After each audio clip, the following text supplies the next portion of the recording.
Welcome to the Tech Egg. Don't get scrambled. Enjoy the video. In this video, I will show you how to make a delicious cheese omelet. First, let's gather our ingredients. You'll need 2 to 3 large eggs, 2 tablespoons of milk, and a pinch of salt and pepper for seasoning. For the cheese, grab about 1/4 cup of your favorite shredded variety, like cheddar or Swiss.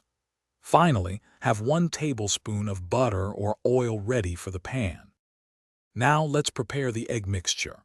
In a bowl, whisk your eggs, milk, salt, and pepper together until they are well combined and slightly frothy. Next, place an 8-inch non-stick pan over medium-low heat. Once it's warm, add 1 tablespoon of butter, letting it melt and coat the entire surface of the pan. This prevents sticking and adds flavor. It's time to cook.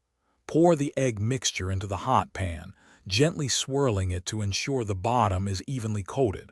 Let it cook undisturbed for about 2 to 3 minutes, or until the edges are set but the center still looks a bit moist. Then, sprinkle your shredded cheese over 1/2 of the omelet. This ensures a perfect cheesy bite. To finish, carefully fold the plain half of the omelet over the cheesy side using a spatula. Gently slide your perfectly cooked cheese omelet onto a plate. You can garnish it with some fresh chives or parsley if you like. It's ready to enjoy immediately. Before you go, remember to check the description below for a link to the new Kindle Paperwhite and other great deals. Thanks for watching. Thanks for watching. Consider subscribing if I helped unscramble your problems.